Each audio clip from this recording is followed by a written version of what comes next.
मतलब क्या ऑप्शंस रखे जाते हैं उनके सामने?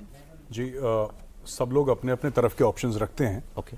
इसमें सौरभ जी जैसे कि एनएसए हैं, वो इंटेलिजेंस का इनपुट देंगे, वो डोवाल साहब बैठे हैं वहाँ पे। एंड फिर अगर भारत कोई कार्रवाई करता है तो इसमें डिप्लोमेटिक फॉलोआउट क्या हो गया, इसके ब्रीफिंग एस जयशंकर देंगे। फौजें कितनी तैयार हैं इसकी ब्रीफिंग देंगे अपने राजनाथ सिंह जी। इसमें फाइनेंशियल क्या कंस्ट्रेंट्स आ सकते हैं, क्या स्टॉक मार्केट पे कुछ ऊंच नीच हो सकती है, कुछ फ्लाइट ऑफ कैपिटल हो सकती है, इसकी ब्रीफिंग देंगे Nirmala Sitharaman ji. Overall decision making authority obviously is the prime minister. तो सीसीएस की मीटिंग इससे बड़ा डिफेंस का और इससे बड़ा सिक्योरिटी का भारत में प्लेटफॉर्म है नहीं, है नहीं। ये this is the ultimate decision making forum. इसके ऊपर कुछ नहीं है, सीसीएस के ऊपर कुछ नहीं है। सीसीएस के ऊपर प्रधानमंत्री बैठते हैं और प्रधानमंत्री को मिला के सीसीएस के ऊपर कुछ भी नहीं है। और अगर सीसीएस बैठी है तो जाहिर सी बात है इट्स एक्सट्रीमली सीरियस।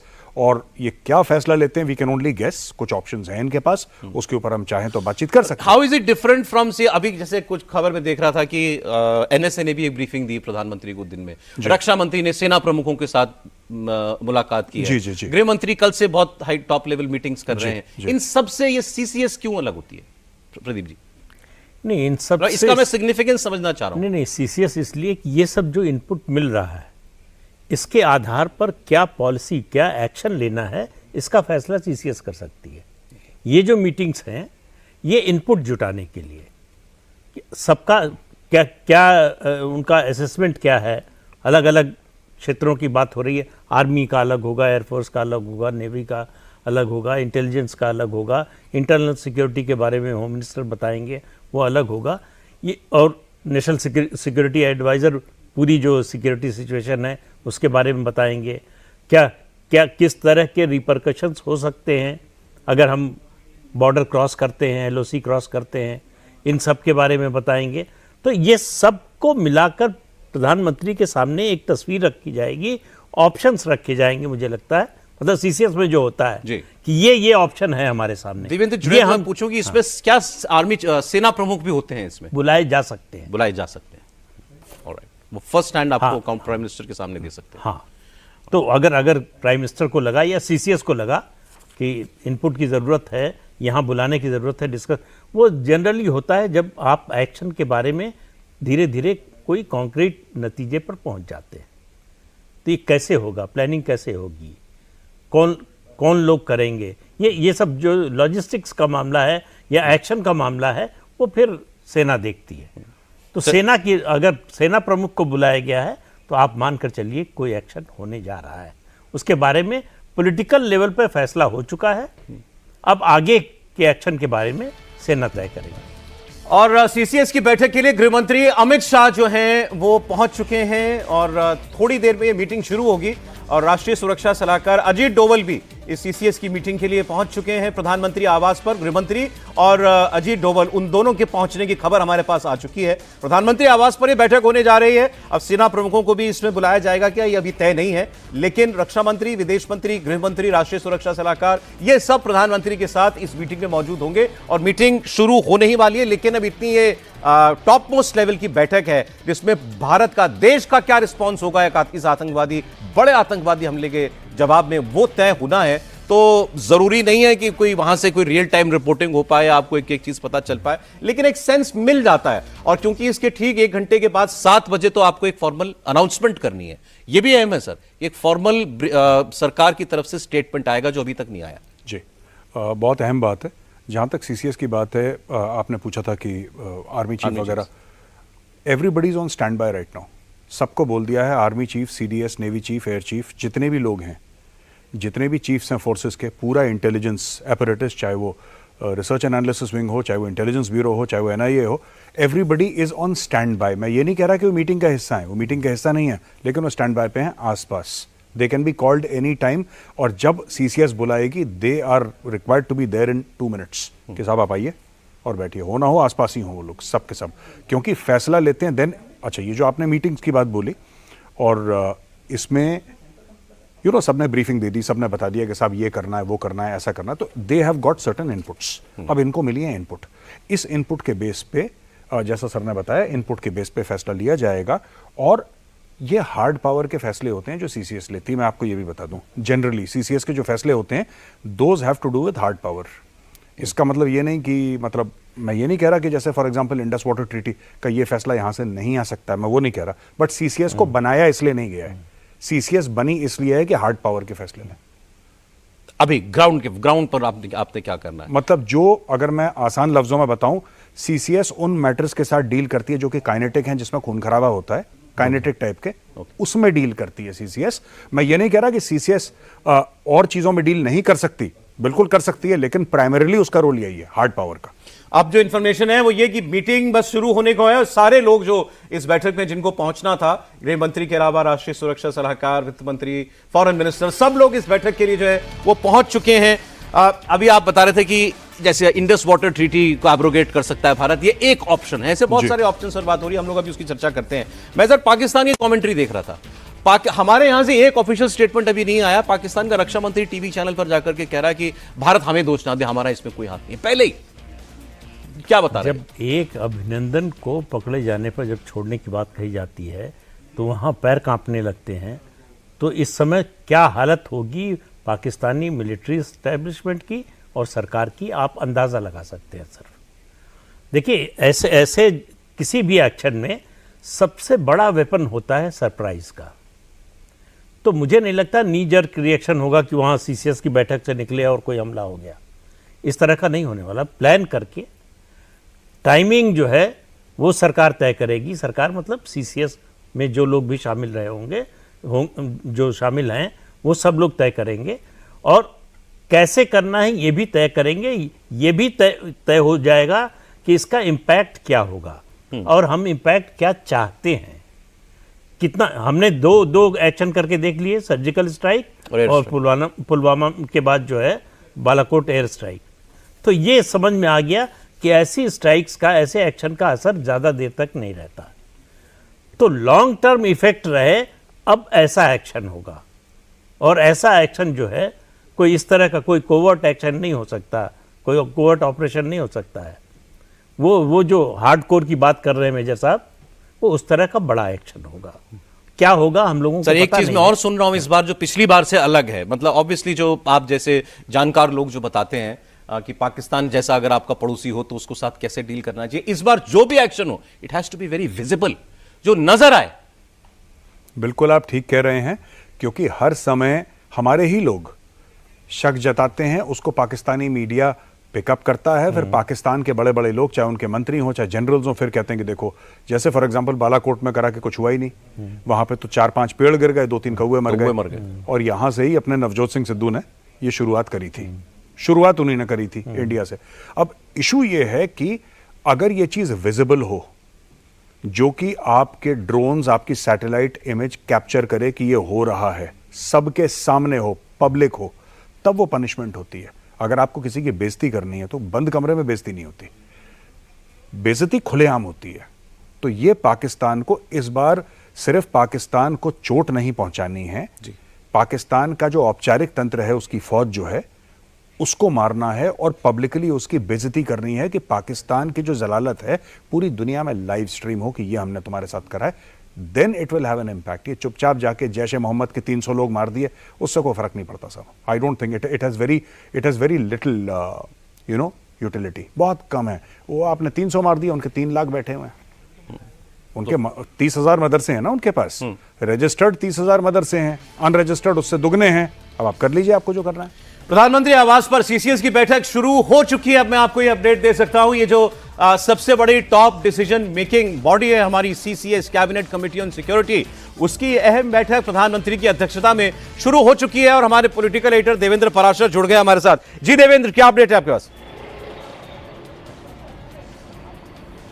सीसीएस की बैठक अभी शुरू हो चुकी है और वित्त मंत्री निर्मला सीतारमण को छोड़कर, क्योंकि वो अमेरिका से लौट रही है, अमेरिका पेरू की यात्रा पे थी, वो लौट रही है, रात तक पहुंचेगी वो नई दिल्ली। तो उनके अलावा बाकी सारे सीसीएस के जो मेंबर हैं वो ऑलरेडी बैठक में मौजूद हैं। और बैठक में जाने से पहले, जैसे जो सोर्सेज से हमें जानकारी मिली कि रक्षा मंत्री राजनाथ सिंह, उन्होंने फोर्स के तरफ से सारे ऑप्शन जो थे वो उसके बारे में ब्रीफ कर दिया गया है। उस ऑप्शन के बारे में वो CCS की बैठक में बताएंगे।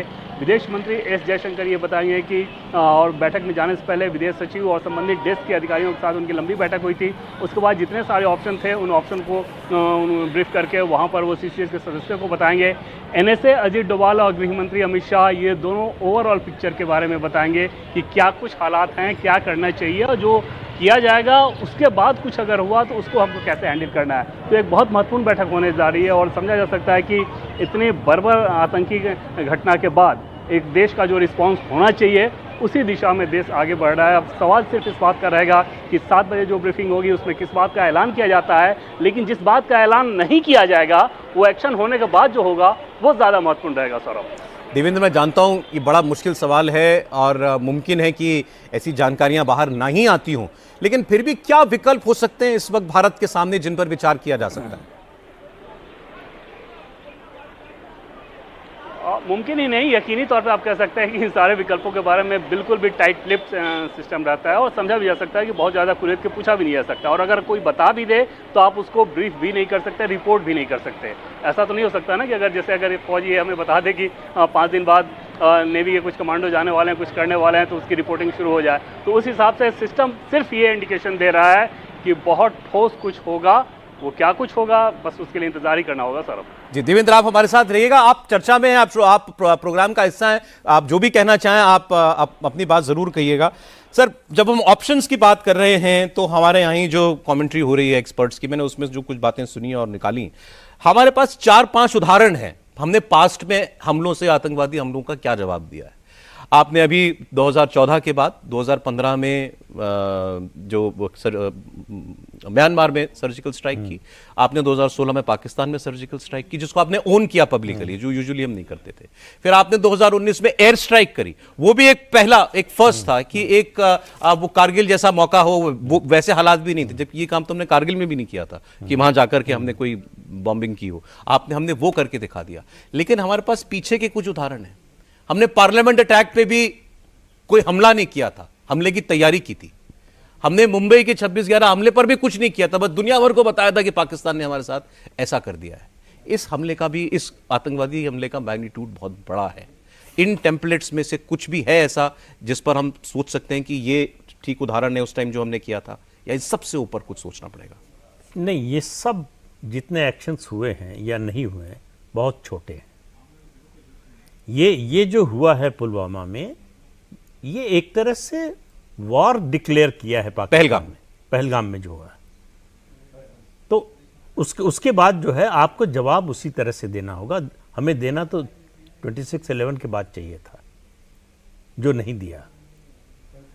तो इसलिए जो है इस बार जो कुछ होगा, जैसे मैं रिटायर्ड जनरल VP मलिक को सुन रहा था जी, उन्होंने कहा था, वो कह रहे थे कि तीनों सेनाओं का इस्तेमाल होना चाहिए। भारत को तैयारी करनी चाहिए एक्शन के लिए, थल सेना, वायुसेना, नौसेना, तीनों का इस्तेमाल होना चाहिए और बड़ा अटैक होना चाहिए। जैसे मेजर साहब कह रहे थे कि वो दिखना चाहिए। दिखना चाहिए का मतलब है, जो दूसरी बात उन्होंने कही कि बेइज्जती जो है बंद कमरे में नहीं होती है, बाहर होती है। तो पाकिस्तान की बेइज्जती कैसे होगी जब उसकी आर्मी पर अटैक हुआ। बिल्कुल ठीक कह रहे हैं कि आप 100, 200, 300 आतंकवादी मार दीजिए, उनके लॉन्च पैड जो है आतंकवादियों के वो ध्वस्त कर दीजिए, उस सब का कोई असर नहीं होने वाला, और वो सब बेकार की एक्सरसाइज है। अगर वो करना है तो करना भी नहीं चाहिए। ऐसा एक्शन जिससे पाकिस्तान का जो मर्म है, यानी पाकिस्तान की आर्मी, उसको तकलीफ पहुंचे, उससे कम कोई भी एक्शन जो है उसका कोई इफेक्ट नहीं। इसका क्या मतलब है? हम युद्ध के लिए तैयार रहे पाकिस्तान से, फुल फ्लेजेड वॉर के लिए? मैं फुल फ्लेजेड वॉर की बात नहीं कर रहा, मैं कह रहा हूं लिमिटेड स्ट्राइक्स आपको करनी पड़ेंगे। देखिए, हम लोग आर्मी में एक चीज कहते हैं, कॉस्ट एंड कॉन्सिक्वेंसेस। हर एक चीज का एक दाम होता है और हर एक चीज का ना एक असर होता है। तो पाकिस्तान ने अगर फॉर एग्जाम्पल पुलवामा किया, वो तो पाकिस्तानी स्टेट के ऑर्डर थे, ISI के ऑर्डर थे, आपने पुलवामा करा, 40 हमारे भाई CRPF के वीरगति को प्राप्त हुए, राइट। पाकिस्तान को उसका क्या खामियाजा भुगतना पड़ा? कुछ भी नहीं। उड़ी का अटैक हुआ तो हमने सर्जिकल स्ट्राइक करी, पाकिस्तान ने क्या खामियाजा भुगता? वो तो देखिए, जो आतंकवादी मारे हमने सरहद पार जाके, चाहे हवाई जहाज से मारे, चाहे हमारे स्पेशल फोर्सेस वाले गए, पैरा एसएफ वाले, वो तो आतंकवादी वैसे ही मरने के लिए तैयार थे। वो तो मरने के लिए ही आते इंडिया। आपने इधर नहीं उधर मार दिया, उससे क्या फर्क पड़ा? क्या पाकिस्तानी स्टेट को रत्ती भर का असर पड़ा? क्या पाकिस्तानी फौज को, जो कि पूरे स्टेट को चलाती है, तंत्र को चलाती है, क्या उसको फर्क पड़ा? दे डोंट केयर, क्योंकि उनका आप नुकसान करा ही नहीं आपने, क्योंकि आपका एम नहीं था। ये बराबरी भी नहीं है कि हमारा फौजी मरे और उनका किराए का टट्टू मरे। यस, ये सबसे बड़ी बात है। हमारा कोई मेजर यहाँ पे या कोई भी हमारा नागरिक, for example why a major और a colonel, I am saying कोई भी हमारा नागरिक हो जो कि नॉन मिलिट्री हो, सिविलियन भी हो, वो क्यों मरे और क्यों ऐसा पाकिस्तान समझता है? क्योंकि हमने ना पाकिस्तान को कभी मैसेज नहीं दिया। मैं आपको अभी बता रहा हूं, जिस जबान में पाकिस्तान समझता है, हमने 78 साल में पाकिस्तान को वो मैसेज दिया ही नहीं कि अगर तुम ऐसा करोगे तो तुम्हारे साथ ये होगा। एक मेन्यू होता है ना, आप ये ऑर्डर करिए, इसका ये दाम है। मेन्यू कार्ड हमने दिया ही नहीं पाकिस्तान को कभी। आपको मेन्यू कार्ड पकड़ाना पड़ेगा। एयर स्ट्राइक को भी आप उस कैटेगरी में नहीं रखते। एयर स्ट्राइक में आपने बालाकोट में जैश ए मोहम्मद के 300 लोग मारे। जैसा मैंने आपको बताया, 30,000 मदरसे हैं पाकिस्तान में। मैं इलीगल की बात नहीं कर रहा, जो रजिस्टर्ड हैं। 30,000 मदरसे में हर एक मदरसा एक साल में एक अपना जिहादी भेजता है भारत में। 100 साल तक लड़ेंगे, क्या हो गया उनका? पर यहां अगर आप ये कहते हैं कि हमारी आर्टिलरी स्ट्राइक करेगी पाकिस्तान आर्मी के ब्रिगेड हेडक्वार्टर में, जो उनके 25-30 किलोमीटर के दायरे में उनके ब्रिगेड हेडक्वार्टर हैं, या हमारे पिनाका जाएंगे और उनके डिव हेडक्वार्टर को स्मैश करेंगे, जहां पे पाकिस्तानी फौजी, देखिए बहुत जरूरी है, अगर आप शांति चाहते हैं कश्मीर में, तो लाइन ऑफ कंट्रोल के दूसरी तरफ खून बहना जरूरी है, उसके बिना होगा नहीं। जब तक ये पाकिस्तानी पंजाबी फौज है, जब तक पाकिस्तानी पंजाबी फौज की लाशें उनके गांव में नहीं पहुंचेंगी, वहां से रोने चीखने चिल्लाने की आवाजें नहीं आएंगी, जब तक उनको सेंस ऑफ पर्सनल लॉस नहीं होगा, कश्मीर जलता रहेगा। और यह बात मैं दसियों सालों से कह रहा हूं, आप गलत चल रहे हैं। आपका पूरी काउंटर टेरर स्ट्रैटेजी जो है आपकी बड़ी लिमिटेड है। वहां से वो लोग भेजते हैं पाकिस्तान से आतंकवादी, वो कश्मीर में आके लोगों को मारते हैं। हम कश्मीर में ही उन आतंकवादियों को निपटा देते हैं। हर साल हम 100 मारते हैं, हर साल 100 आते हैं, फिर मारते हैं, फिर 100 आते हैं, and this keeps on repeating every year. वो तो नल है ना आपका, वो नल रावलपिंडी में है, वो नल श्रीनगर में नहीं है। आपको जाके रावलपिंडी से वो नल बंद करना पड़ेगा। नल मतलब जहां से पानी बहता है वहां से आतंकवादी बह रहे हैं। जो आतंकवाद का जो नल है आपको उखाड़ के फेंकना पड़ेगा, वो यहाँ पे है नहीं, वो पाकिस्तान अब इसका जवाब मैं, जो हमारे यहाँ पर शांति चाहने वाले ज्यादातर लोग बोलते हैं, जी बताइए। आप तो you are playing into Pakistan hands. वो तो चाहता ही है, उसने करवाया क्यों? उकसाने के लिए कराया कि तुमको आ चला मिलते हैं। ऐसा कुछ भी नहीं है। उन लोगों को नॉलेज नहीं है, उन लोगों को कुछ नहीं पता।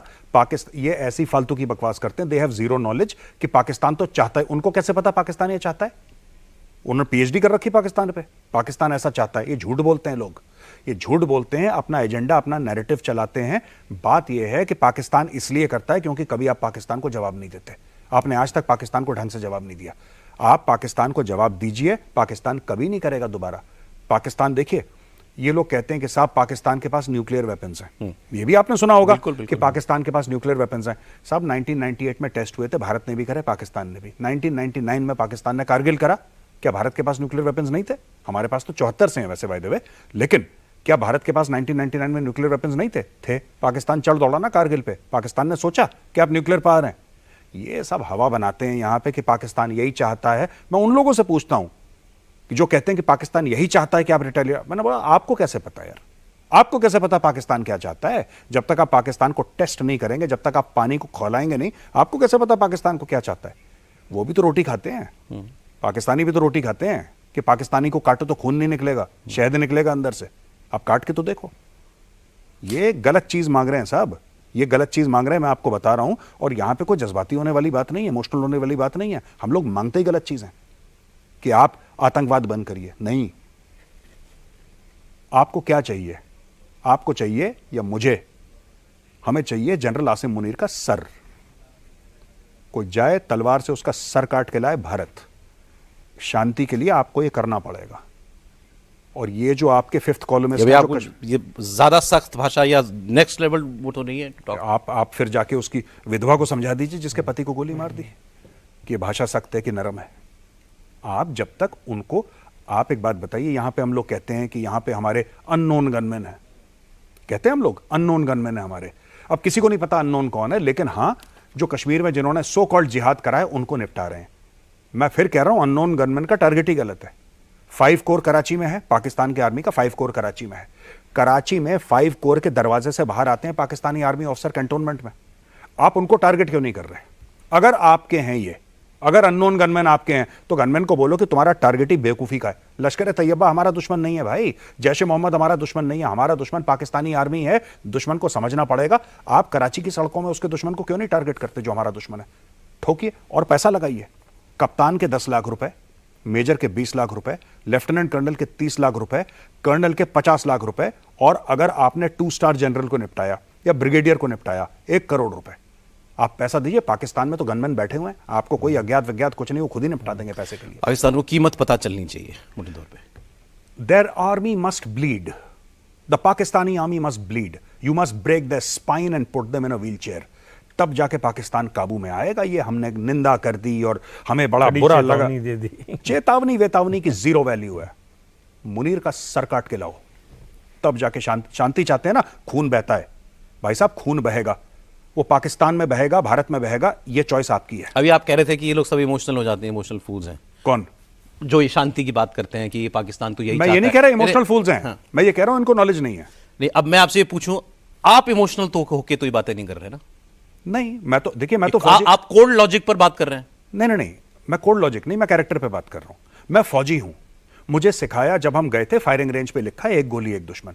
मेरा डी फैक्टो रिस्पॉन्स ये नहीं है कि इंडस वाटर का पानी बंद कर दो। ये मेरी ट्रेनिंग ये नहीं कहती कि इंडस वाटर का पानी बंद कर दो। मेरी ट्रेनिंग ये कहती है कि पाकिस्तानी की सांस बंद कर दो। मैं आपको अपनी ट्रेनिंग, अपनी तरबियत के हिसाब से बातचीत कर रहा हूं। आपने मुझे एज अ गेस्ट बुलाया क्योंकि मैं फौजी हूं, मैं तो यही बात करूंगा ना, खून खराबे की। मैंने कौन सा गांधी जी का चरखा चलाना है? मेरी तो ट्रेनिंग है ही नहीं। मेरी तो ट्रेनिंग है उसको मार दो, उसको काट दो, उसको उड़ा दो। मुझे यही सिखाया है फौज में। What do? We kill the enemies of the state. जो भी भारत का दुश्मन होगा हमें उसको मारना है, कहानी खत्म। Simple law.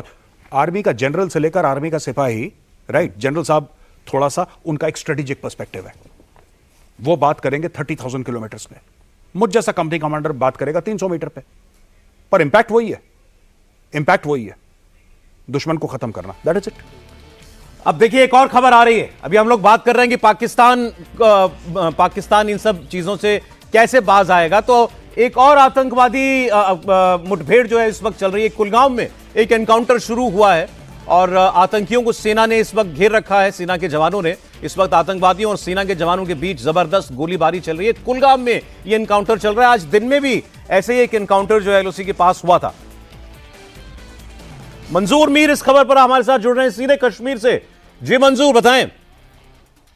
देखिए सौरभ, से थोड़ी देर पहले सर्च ऑपरेशन के दौरान कुलगाम के टंगमर्ग इलाके में मिलिटेंटों के साथ एक मुठभेड़ शुरू हुई है। सर्च ऑपरेशन कल रात से पूरे साउथ कश्मीर में चलाया जा रहा है और जो जानकारी मिल रही है, करीबन 1500 लोगों को अब तक डिटेन किया गया है, जिसमें काफी तादाद में OGW वर्कर्स भी शामिल हैं और वो लोग भी शामिल हैं जो FIR रिलेटेड केसेस में, मिलिटेंसी के रिलेटेड में पिछले कई सालों से अरेस्ट है और रिलीज थे, उनसे भी पूछताछ की जा रही है पहलगाम हमले के बाद। और इसी सिलसिले में साउथ कश्मीर के कई इलाकों में सर्च ऑपरेशन बड़े पैमाने पर जारी था और इसी दौरान कुलगाम के टंगमर्ग इलाके में यह मुठभेड़ शुरू हुई है और माना जा रहा है कि 2 मिलिटेंट्स यहां पर छुपे हुए हैं। पूरे एरिया में कॉर्डन ऑफ जो है वो बढ़ा दिया गया है और एंट्री और एग्जिट पॉइंट को पूरी तरह से सील कर दिया गया है और ये कोशिश की जा रही है कि जल्द से जल्द इन दोनों मिलिटेंटों को मार गिराया जा सके। फिलहाल जम्मू कश्मीर पुलिस, आर्मी और CRPF का एक जॉइंट ऑपरेशन जारी है।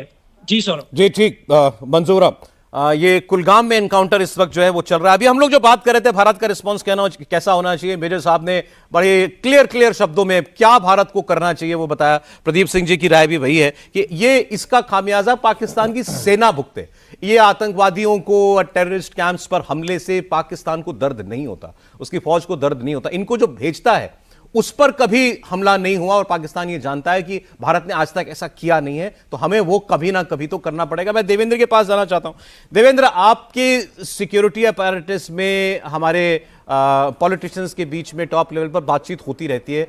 मैं ये पूछना चाहता हूं, ये जो हमने अभी चर्चा की, पाकिस्तान को दर्द हो, ये बातें कभी होती हैं क्या? हम टेररिस्ट लॉन्च पैड्स पर सर्जिकल स्ट्राइक करते हैं, हम LOC से इस बार से आर्टिलरी शेलिंग करते हैं, वो सब अपनी जगह पर है। सीधे पाकिस्तानी सेना को दर्द हो ऐसी कार्रवाई की जाए, ये कभी चर्चा भी होती है? निश्चित तौर पर वो बातें तो होती है क्योंकि और इस लिहाज से बातें होती है कि उनको पता है कि वहाँ टेररिज्म और पाकिस्तानी फौज और आईएसआई ये अलग अलग नहीं है। उन तीनों में इतना गठबंधन है कि अगर वहाँ के आतंकी को पाकिस्तान के फौज में मोटिवेशनल स्पीच के लिए बुलाया जा रहा हो तो उससे अंदाज़ा लगाया जा सकता है कि वो कितने घनिष्ठ रूप से न सिर्फ जुड़े हुए हैं कि बल्कि लगभग एक तरीके से काम करते हैं, वो एक अम्ब्रेला के तहत काम करते हैं। तो वहाँ पर ये चर्चाएँ तो होते रहती है। और आज भी डिफेंस के एक बड़े अधिकारी से मेरी बात हो रही थी, मैंने पूछा कि रक्षा मंत्री को क्या कुछ ब्रीफ किया गया आप लोगों की तरफ से। उन्होंने कहा कि स्पेसिफिक तो लाजमी तौर पे नहीं बताना चाहेंगे हम, लेकिन हम लोगों ने जो दिया है वो बहुत स्ट्रॉन्ग ऑप्शन भी दिए हैं कि वी आर रेडी, ये उनका एक टर्म था। बोला कि ये सारे ऑप्शन हम लोगों ने दे दिया है। अब क्योंकि ये मसला जब आता है तो मसला सिर्फ इस लिहाज से नहीं होता कि वो एक डिफेंस का डिसीजन हो या एमई से जुड़ा हो तो एक विदेश मंत्रालय का डिसीजन हो, बल्कि वो एक पॉलिटिकल डिसीजन भी होता है और अंतर्राष्ट्रीय परिस्थितियों के हिसाब से भी वो डिसीजन लेना होता है। तो वैसी परिस्थिति में सीसीएस की बैठक में क्या कुछ होगा, किस विकल्प को अपनाया जाएगा, कुछ नया किया जाएगा। जैसे पिछले 2 बार के मामले को सौरभ उठाकर देखें तो उसमें लगभग 12 दिन और 13 दिन के बाद पलटवार किया गया था। क्या वैसा ही पैटर्न रहेगा या फिर कुछ नया पैटर्न लेकर आया जाएगा? क्योंकि एक्सपेक्टेड लाइन पे जाना निश्चित तौर पे न्यू इंडिया तो ऐसा नहीं सोचता। ये ज़रूर समझ में आ रहा है कि पिछली 2 बार की तुलना में इस बार भी जो चोट की इंटेंसिटी है वो कम नज़र नहीं आ रही है।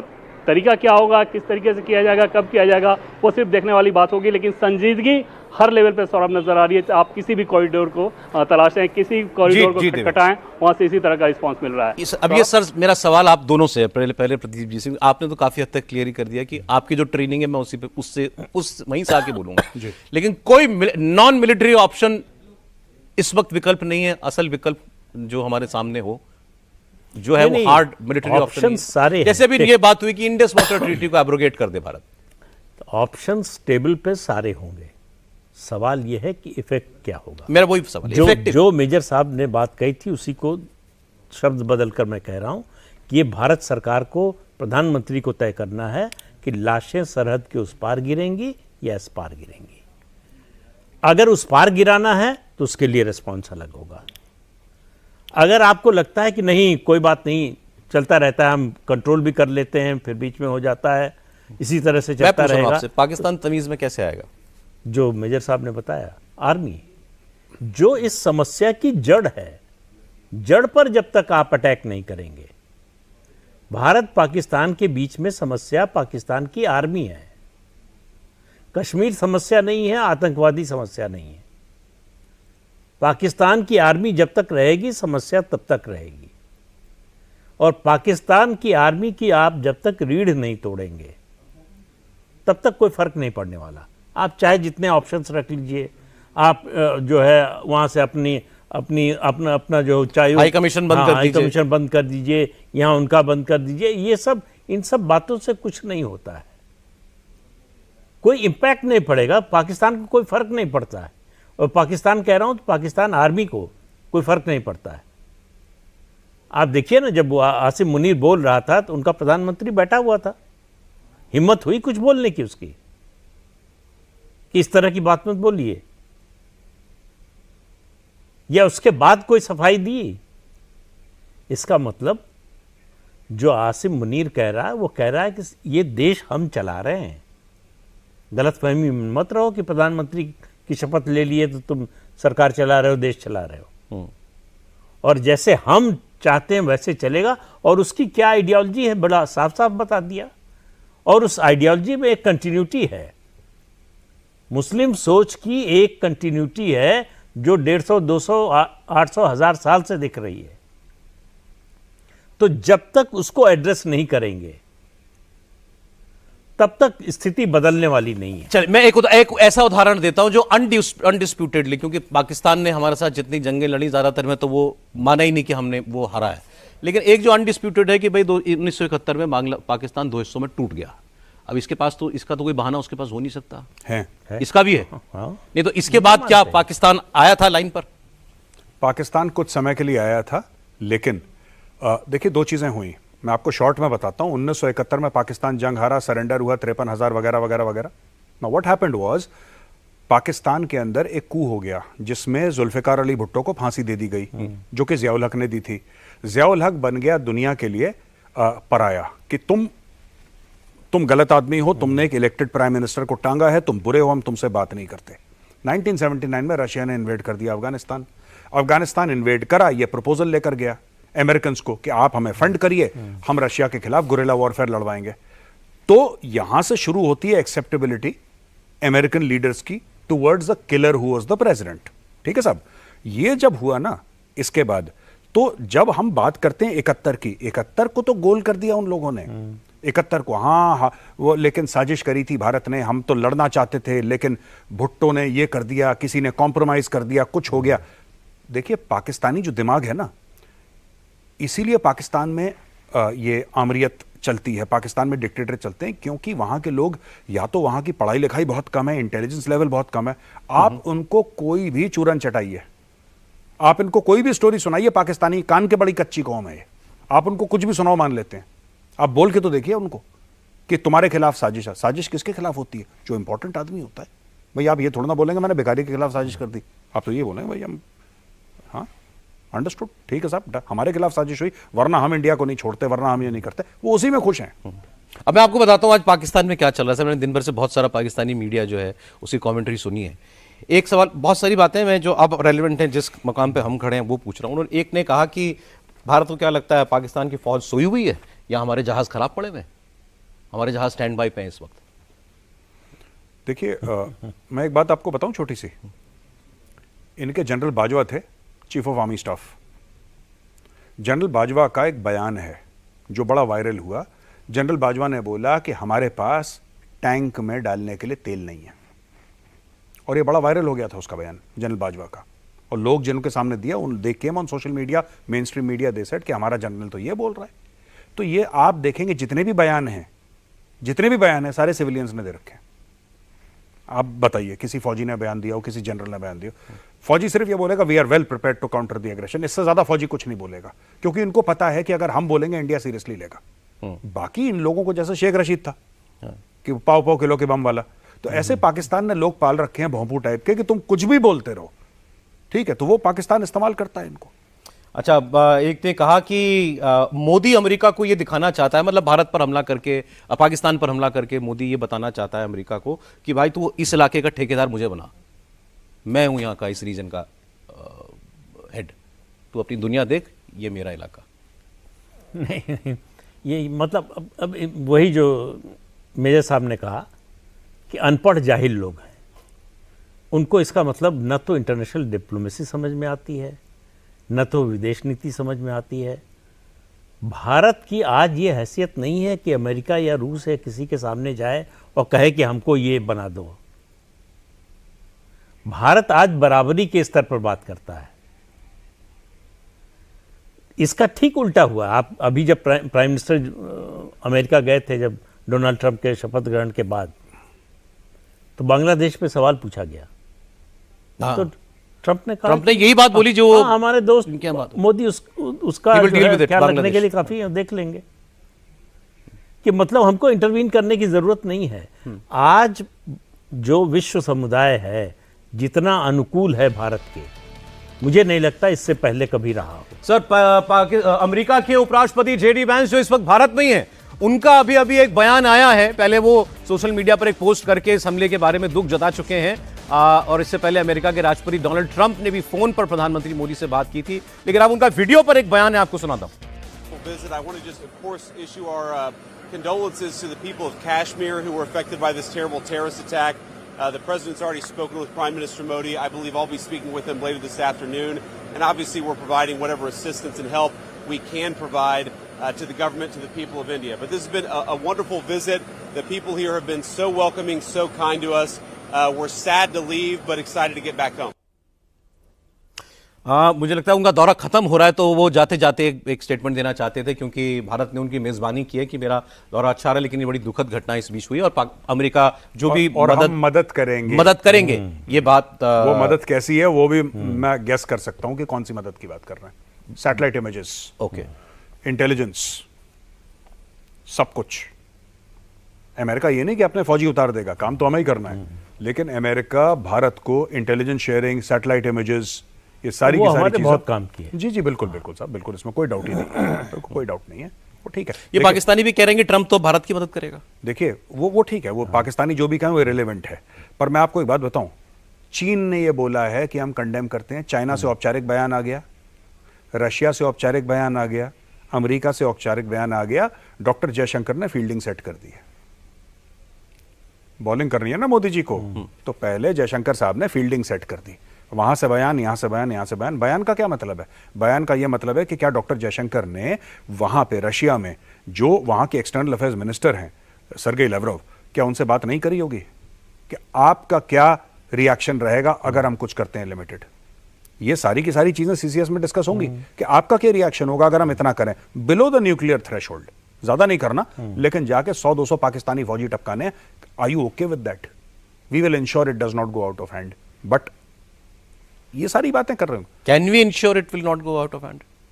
It should go out of hand. We should ensure it goes out of hand rather than ensuring otherwise. But हाँ, दुनिया को ब्रीफ करने के लिए तो आप कह ही सकते हैं कि वी विल इंश्योर। ये कैसे कहेंगे? देखिए साहब, एक बार सौरभ भाई ये चीज हाथ से बाहर निकल जाने दीजिए। बहुत जरूरी है कि हाथ से बाहर निकल जाए चीज, अनकंट्रोलेबल हो जाए कि खौफजदा दुनिया हो कि अब चला वेपन, तब चला वेपन। ये बहुत जरूरी है, वरना ऐसे लोग मरते रहेंगे। और हम सरकार क्या कर रही है कि चलो मैनेज कर लिया आपने। प्रेशर कुकर की सीटी होती है ना, आपने सीटी बजा दी, एक बालाकोट की सीटी बनी, एक सर्जिकल स्ट्राइक की सीटी, दाल गल गई, चलो। लेकिन बात यह कि अटैक तो फिर भी हो रहे हैं। अटैक क्यों हो रहे हैं? क्योंकि इसका मुकम्मल पूरा इलाज हुआ ही नहीं है। There needs to be a permanent solution to this entire nonsense once and for all. और वो तभी होगा जब पाकिस्तानी टेलीविजन पे ना, और इंडियन टेलीविजन पे और ग्लोबल टेलीविजन पे टेलीविजन की इमेजेस चलेंगी, टीवी में आ रही हैं इमेजेस, ठीक है, कि ताबूत पे ताबूत पे ताबूत पे ताबूत पाकिस्तानी फौज के गांव जा रहे हैं। तब जाके मामला ये थोड़ा सा शांत होगा कुछ सालों के लिए। मानिए मेरी बात, यही होना चाहिए, इसके अलावा कुछ नहीं होगा। आप इंडस वाटर का पानी बंद कर दें, ये उससे फौज को फर्क पड़ रहा है? लोग पाकिस्तान के परेशान हो जाएंगे, which I am absolutely fine with, I don't care about them. लेकिन क्या पाकिस्तान आर्मी, जो हमारा एम है पाकिस्तानी आर्मी को चोट पहुंचाना, उसको फर्क पड़ेगा? आप डिप्लोमेटिक रिलेशंस तोड़ दीजिए पाकिस्तान से, पाकिस्तानी फौज को क्या फर्क पड़ रहा है? वो क्या हम पे डिपेंडेंट हैं? क्या हम उनको पैसा देते हैं कि उनको बड़ा? हाँ, पॉलिटिकल लीडरशिप को फर्क पड़ेगा, जो डिप्लोमेसी करते हैं उनको फर्क पड़ेगा, पाकिस्तानी आर्मी को फर्क नहीं पड़ेगा। पाकिस्तानी आर्मी को कब फर्क पड़ेगा? क्योंकि वो फौज है। देखिए, फौज का इलाज फौज के पास होता है, यह आपको बात माननी पड़ेगी। किसी भी फौज का इलाज दूसरी फौज के पास है। फौज का जवाब ही फौज है, फौज का जवाब डिप्लोमेसी नहीं है। हम लोग गलत जवाब दे रहे हैं। लेकिन खून तो हमारा भी बहेगा। बिल्कुल बहेगा, अब नहीं बह रहा। ये जो 27 लोग चले गए, किसका खून था? ये हमारा खून नहीं था।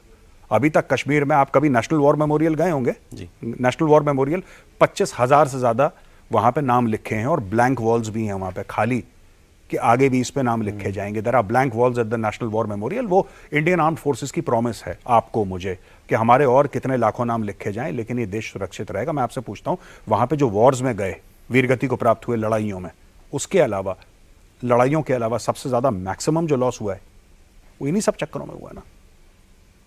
लॉस तो आपको हो रहा है, तो लॉस तो आपको होगा। आप ना लड़ें पाकिस्तान से, पाकिस्तान ने मार दिया आपके 27 लोग, आप चुप बैठे रहें। आपको क्या लगता है आप चुप बैठे रहेंगे तो? पाकिस्तान कहता है कश्मीर दे दो, माना हाइपोथेटिकल सिनेरियो, एकेडमिक, आपने बोला कि जी कल से तुम्हारा कश्मीर है, बोलेंगे पंजाब दे दो, फिर बोलेंगे मध्य प्रदेश दे दो। इसलिए मैं बोल रहा हूं, इनकी टांग तोड़ के व्हीलचेयर में बैठाना बहुत जरूरी है। हमारी पूरी फिलॉसफी पाकिस्तान को लेकर गलत है। ये मार मार के जब तक आप इनको सुअर की तरह नहीं दौड़ाएंगे, ये लोग मानने नहीं वाले। आप प्यार मोहब्बत की बातें कि ये हो जाएगा, ये हो जाएगा, they don't understand. It's an army driven nation. इसका, पाकिस्तान का इलाज इंडियन आर्मी है, डिप्लोमेसी उसका इलाज नहीं है, उसका इलाज इंडियन आर्मी। और इंडियन आर्मी इलाज इनका कर चुकी है कई बार पास्ट में। आप इंडियन आर्मी को बोलिए, and I hope that sometime during the meeting they call the chief of army staff, navy staff, air staff and the CDS, और बुला के बाद में एक बार मीटिंग खत्म हो जाए तब उनके बाद मिले और बोले कि ये आपके लिए डायरेक्शंस है, कैरी ऑन। हमारे यहाँ एक चर्चा ये भी चल रही है कि इजराइल ने जैसा 7 अक्टूबर को 2023 को हमास ने हमले के जवाब में उसने गाजा पर हमला किया, हमास पर वैसा कुछ करना चाहिए, एक इक्विवेलेंस देखा जा रहा है। लेकिन उसमें ये बात कहने वाले भी आ रहे हैं कि वो तो एक फुल फ्लेजेड कंट्री इजराइल और एक so called country Gaza, country भी नहीं है, क्या है, मतलब एक रीजन, एक प्लॉट, और उसके अंदर एक टेररिस्ट ऑर्गेनाइजेशन। इनका एसिमेट्रिकल मुकाबला था, वो ही नहीं खत्म हुआ 2 साल में। तो यहां तो आप 2 देशों की बात कर रहे हो। नहीं, आप ये बताइए, जो लोग कहते हैं न्यूक्लियर पावर की बात करते हैं कि न्यूक्लियर वेपन है पाकिस्तान के पास, तो एक बार भी जो है फिलिस्तीन गाजा को लगा कि इजराइल के पास क्या क्या है? सोचा उन्होंने? यूक्रेन ने सोचा कि रूस के पास क्या क्या है? वियतनाम ने सोचा अमेरिका से लड़ते हुए कि क्या क्या है अमेरिका के पास? अमेरिका से ज्यादा न्यूक्लियर वेपन किसके पास है? तो ये उन लोगों के दरअसल ओवरग्राउंड एजेंट्स हैं। उनको बचाने के लिए, उनका सपोर्ट करने के लिए ये सब बोगी लेकर आते हैं। यार रुक जाओ नहीं तो न्यूक्लियर वॉर हो जाएगी। मतलब कुछ मत करो, मार दिया आपके लोग, कोई बात नहीं, 2-4 दिन खबर बनेगी, शांत हो जाएगा सब, इसलिए चुप बैठो। शांति रहेगी तो विकास होगा। 11 साल से तो आप कश्मीर में विकास कर रहे हैं, एक एमएलए नहीं जिता पाए। और ये जो अभी पहलगाम की घटना हुई है उसमें वो जो आतंकवादी थे उनको एस्कॉर्ट करके लोकल लोग ले गए। ये है कश्मीरियत। लाखों कश्मीरी हिंदू कश्मीर से ही निकाल दिए गए, कश्मीरियत कहीं दिखी क्या?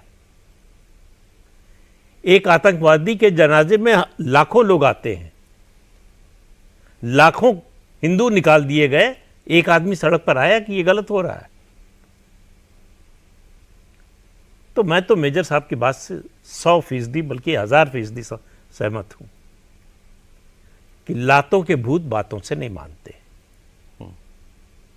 शठे शाठ्यम समाचरेत, जो जिस भाषा को समझता हो उसी भाषा में समझाइए। डेविल्स एडवोकेट का एक और सवाल, आपकी इकोनॉमी पटरी से उतर जाएगी? हमारी ना इकोनॉमी कहां से आ गई बीच में? इसमें आपको लिमिटेड स्ट्राइक्स करनी है पाकिस्तान के अंदर, इकोनॉमी क्या? ये तो फौज के लिए अच्छा है। आपके पास दुनिया भर का ट्रेनिंग एम्युनिशन है, फायरिंग रेंज पे मारने से पहले या उसके अलावा आप यहाँ पे बॉर्डर पे उतारिए उसको, क्या दिक्कत है? और ये कर चुके हैं हम लोग। उनका नीलम झेलम डैम है सर, पीओके में नीलम झेलम डैम बड़ा इंपॉर्टेंट है पाकिस्तान के लिए। यहाँ से लगाइए बोफोर्स, खत्म कर दीजिए नीलम झेलम डैम को, उसमें क्या है, 150 गोले मार दीजिए। इकोनॉमी देखिए, इकोनॉमी भारत की इतनी कमजोर नहीं है कि पाकिस्तान, मैं फुल फ्लेजेड वॉर की बात कर ही नहीं रहा पाकिस्तान के साथ। क्यों करना है? उसके पहले ही वो जमीन पे गिर जाएंगे। आप जब एलओसी हॉट करेंगे ना, आप डेली फायर करेंगे, सबसे पहले पाकिस्तान क्या करेगा कि ड्यूरन लाइन से अपने ट्रूप्स हटाएगा। देखिए ईस्ट और वेस्ट है, ड्यूरन लाइन से अपने ट्रूप्स हटाएगा और वो डालेगा लाइन ऑफ कंट्रोल, अफगानिस्तान वाला वो अफगानिस्तान के बॉर्डर से हटाएगा। अफगानिस्तान पाकिस्तान बॉर्डर, इंडिया पाकिस्तान के बॉर्डर पे अपने ट्रूप्स ले आएगा, क्योंकि यहां पे उसको डर है कि इंडियन आर्मी अंदर आएगी, क्योंकि भाई इतना माहौल बन रहा है, फायरिंग हो रही है, तो बंदूक गोलियां चल रही हैं यहाँ पे, राइट? वो खोलेंगे, वहां पे फिर टीटीपी संभाल लेगा उनको। वो तो रोज मार ही रहे हैं, उनके लिए तो और बढ़िया होता, अंदर घुस घुस के मारेंगे। देखिए, मैं अफगान तालिबान को भी एक मैसेज देना चाहता हूं कि आप लोग जो खैबर पख्तूनख्वा में अटैक करते हैं, ये आप छोड़िए अटैक करना। आप जाइए पाकिस्तानी पंजाब, आप लाहौर में अटैक करिए, आप गलत जगह अटैक कर रहे हैं। मैं आपको अभी एडवाइस दे रहा हूं, attack in Lahore, attack in Gujranwala, Sialkot, यहां पे जाके आप नाच करिए अपना जो आपको नाच करना है। ये खैबर पख्तूनख्वा में लोगों को मार दिए, इससे कोई फर्क नहीं पड़ेगा। वहां पे जाके, पंजाब पाकिस्तान का नर्व सेंटर है, जिस दिन पंजाब अनसेटल होगा तब जाके आप अपने मकसद पे कायम होंगे। आप गलत जगह अटैक कर रहे हैं, that's all I wanted to say. देखेंगे पाकिस्तान में लोग, उनको पता लगना चाहिए। ये अफोर्ड नहीं कर सकता पाकिस्तान की उसके दोनों बॉर्डर हॉट रहे।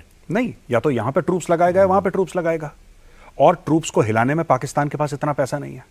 पाकिस्तान के पास इतना पैसा नहीं है, और आज की तारीख में चीन दबा हुआ है। चीन मोदी जी से कह रहा है कि आइए एससीओ मीटिंग के लिए, प्लीज आइए। वो वियतनाम भाग रहा है, वो वियतनाम भाग रहा है भाई, वो मलेशिया भाग रहा है। क्यों भाग रहा है शी जिनपिंग और वियतनाम जाए? वो तो भगवान समझता है अपने आप को। वो इसलिए जा रहा है क्योंकि ट्रंप ने उसकी चूड़ियां कस दी हैं। आज की तारीख में अपनी जान बचा रहा है। Their markets are in free fall. उनका रियल एस्टेट का मार्केट ध्वस्त हो गया, उनके बैंक डूब गए। China is not in a comfortable economic position. देखिए, ये सब गुंडागर्दी, दादागिरी, CPEC, belt and road, ये कब अच्छा लगता है? जब कमाई हो रही हो। जब आपकी कमाई बंद हो जाती है ना, तो आपके खर्चे भी बंद हो जाते हैं।